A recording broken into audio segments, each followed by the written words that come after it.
جی ہم موجود ہیں توسا کے آگے ڈیرہ اسماعیل خان روڈ پہ۔ یہ علاقہ جو ہے بہت زیادہ متاثر ہوا ہے، بہت زیادہ۔ یہ آپ دیکھ سکتے ہیں میرے پیچھے، یہ کمرہ ہے، اب پیچھے آپ کو یہ سارا منظر نظر آ رہا ہے۔ یہ کمرہ، چھت گر گئی ہے، دیواریں گر گئی ہیں۔ اس کے علاوہ پھر یہ سارا علاقہ افیکٹڈ ہے، اس میں گھر گر گئے ہیں۔ یہ واٹر پلانٹ سامنے لگا ہوا تھا، یہ اوپر سولر نظر آ رہا ہے، یہ سارا واٹر پلانٹ تباہ ہو گیا ہے، سارے گھر آگے تباہ ہو گئے ہیں، دیواریں گر گئی ہیں۔ چار دیواری تو کسی کی نہیں بچی، باقی کمرے اور اندر تک انتہائی شدید نقصان ہے۔ آگے انشاءاللہ آپ کو دکھاتے رہیں گے۔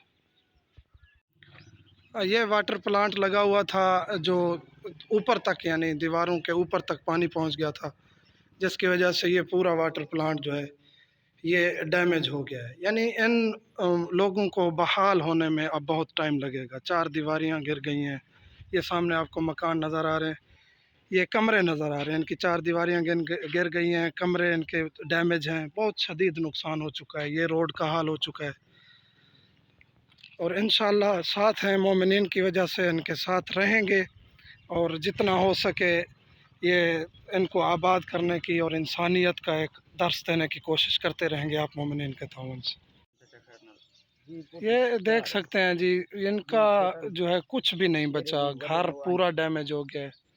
یہ کمرے ان کے جو کچے پکے تھے، جھونپڑیاں، یہ واش روم گرے ہوئے ہیں، قابل استعمال نہیں رہے۔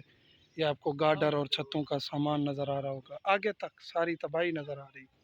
یہ ان کے جو ہیں کمرے، یہ سارے گرے ہوئے ہیں، اور یہ ایک کمرہ ان کا بچا ہوا ہے، پکا ہے، لیکن یہ اس کا بھی نظر آ رہا ہے کہ یہ ایک طرف جھکا ہوا ہے، اور آگے آپ کو مناظر نظر آ رہے ہوں گے، ساری تباہی ہی تباہی ہے۔ یہ ایسے مکانات ہیں جن کے 10 10 12 12 کمرے، بڑے بڑے کمرے، ہر چیز صفحہ ہستی سے مٹ گئی ہے، اور اتنی زیادہ مٹی اور ملبے میں سامان ان کا پھنس گیا ہے کہ حالت دیکھ سکتے ہیں، یہ سامنے ہر چیز ٹوٹ پھوٹ گئی ہے، یعنی کچھ بھی نہیں بچا، کچھ بھی نہیں بچا، بس یہی لوہے کا کچھ سامان، اور یہ ان کے نقصانات جن کا شاید بہت جلدی مداوع نہ ہو، لیکن جتنا ہو سکے گا انشاءاللہ ان کے زخموں پر مرہم رکھتے رہیں گے مومنین کے تعاون سے۔